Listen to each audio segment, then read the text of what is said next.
यहूदी इबादत कैसे करते हैं? उनके यहाँ पर कौन कौन सी इबादतें होती हैं? क्या उनके यहाँ पर मुसलमानों की तरह आजान भी होती है? और अगर अजान होती है तो उसका उर्दू और हिंदी में क्या मतलब होता है? इस वीडियो में सब कुछ आपको मुकम्मल तरीके से बताएंगे, इसलिए मेहरबानी करके आप लोग इस वीडियो को लाइक करके आखिर तक बड़ा ध्यान से समझिएगा। तो आइए शुरू करते हैं अपने इस प्यारे से वीडियो को। दोस्तों, आपको बता दें कि यहूदी कौम अल्लाह तबारक व तआला की लाडली कौमों में से एक थी। इस कौम की हिदायत के लिए अल्लाह ने 48 अंबिया इकराम को इनके पास भेजा। इस कौम की बार बार नाफरमानियों के बावजूद भी अल्लाह ने अपना रहम करम जारी रखा। न सिर्फ इनको फिरौन जैसे जालिम बादशाह से बचाया, बल्कि जब बनी इसराइल तपते सहरा में रास्ता भूल बैठे थे तो इन पर बादल का एक टुकड़ा भी मुकर्रर फरमाया, जो 40 साल तक इस कौम को सख्त धूप से बचाता रहा। इनके लिए और भी बहुत सारी नेमतों को आसमान से नाजिल किया, लेकिन इन सब नेमतों के बावजूद भी ये कौम अपनी नाफरमानियों से बाज ना आई। इसी वजह से अल्लाह तबारक व तआला ने इस कौम को अपनी बदबख्त कौमों में शामिल कर दिया।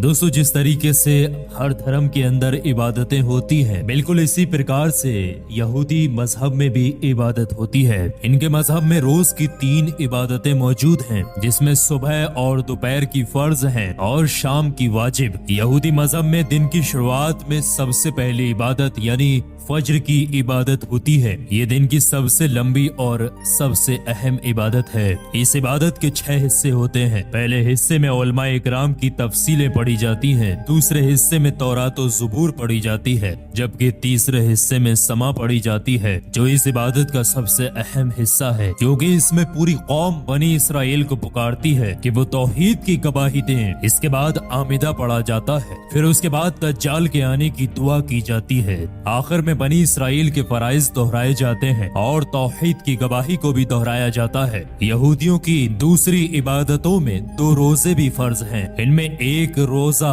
यौम कफारा का और दूसरा तफाबाऊ का रोजा शामिल है। ये रोजा 25 घंटे का होता है। ये रोजा सूरज डूबने से लेकर अगले दिन अंधेरा छा जाने तक रहता है। यहूदियों के रोजे में खाने पीने, नहाने और चमड़े के जूते चप्पल पहनने, क्रीम, लोशन और तेल, परफ्यूम लगाने के साथ साथ बीबी के साथ हम बिस्तरी करने की भी मनाही होती है। यहूदी मजहब में इसके अलावा और भी 4 रोजे रखे जाते हैं, जो कि सुबह सादिक के वक्त से लेकर सूरज गुरूब तक होते हैं। इसके अलावा शादी के दिन यहूदी दूल्हा दुल्हन रोजा रखते हैं, जबकि कुछ यहूदी हर जुमेरात और हर पीर के दिन रोजा रखते हैं। इनका यकीदा ये है कि हजरत मूसा अलैहिस्सलाम जुमेरात के दिन कोहे तूर पे गए थे और पूरे 40 दिन के बाद पीर के दिन वापस आए थे। दोस्तों, यहूदियों की हर इबादत गाह में एक बड़ा सा चबूतरा होता है, जिस पर खड़े होकर ये मुनाजात को पढ़ते हैं, जिसे हम आम जुबान में यहूदियों की अजान भी कह सकते हैं। एक यहूदी मुकर्रर वक्त पर अजान देता है, जिसके हाथ में एक बिगुल होता है, जिसको बजाकर ये यहूदियों को इस बात की इत्तलाह देता है कि नमाज का वक्त हो गया है।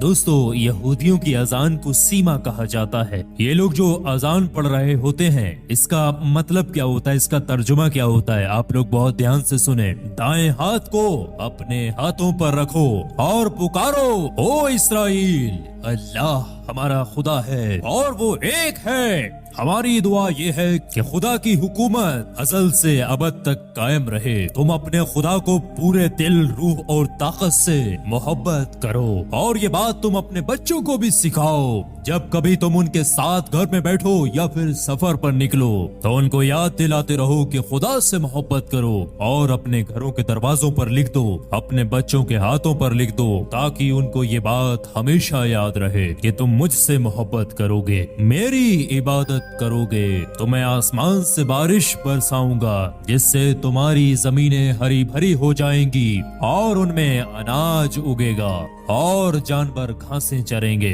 जो तुम्हारी खुराक बनती रहेगी। अगर तुम लोगों ने मेरे अलावा किसी और की पूजा की तो मैं आसमान के दरवाजे तुम पर बंद कर दूंगा, फिर आसमान से बारिशें नहीं होंगी और तुम्हारी जमीनें बंजर हो जाएंगी और कहर आ जाएगा। इसलिए मेरी बात गौर से सुनो, इसको अपने दिल दिमाग और रूह में बैठा लो, अपनी आने वाली नस्लों को भी बता दो, अपने घरों के दरवाजों पर लिख दो कि सिर्फ और सिर्फ अल्लाह से मोहब्बत करनी है। अगर तुमने ऐसा किया तो तुम और तुम्हारी औलाद दुनिया पर राज करेंगी और अल्लाह उन पर आसमान के दरवाजों को खोल देगा।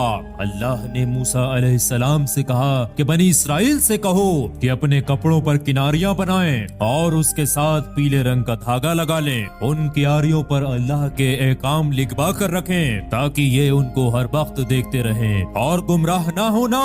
मैं ही तुम्हारा खुदा हूँ जिसने तुम्हें मिस्र में फिरौन के जुल्म से बचाया। मैं ही हकीकी खुदा हूँ। तो दोस्तों, यहूदी लोग जो भी शब्द अपनी अजान में पुकारते हैं, अपनी भाषा में बोलते हैं, उनका मतलब अरबी में यानी हिंदी तक हमने आप लोगों को बता दिया है। अब आप लोग समझ चुके होंगे इनकी अजान का मतलब क्या होता है। तो दोस्तों, हमारी इस छोटी सी वीडियो में बस इतना ही। वीडियो को लाइक करते हुए अपने दोस्तों रिश्तेदारों में शेयर कर दीजिएगा और इसी तरीके की नॉलेजेबल इंटरेस्टिंग वीडियोस देखने के लिए हमारे चैनल मिस्ट्री मिसाइल को जरूर से सब्सक्राइब कर लीजिएगा। फिलहाल की इस वीडियो को देखने के लिए आप तमाम लोगों का बहुत बहुत शुक्रिया।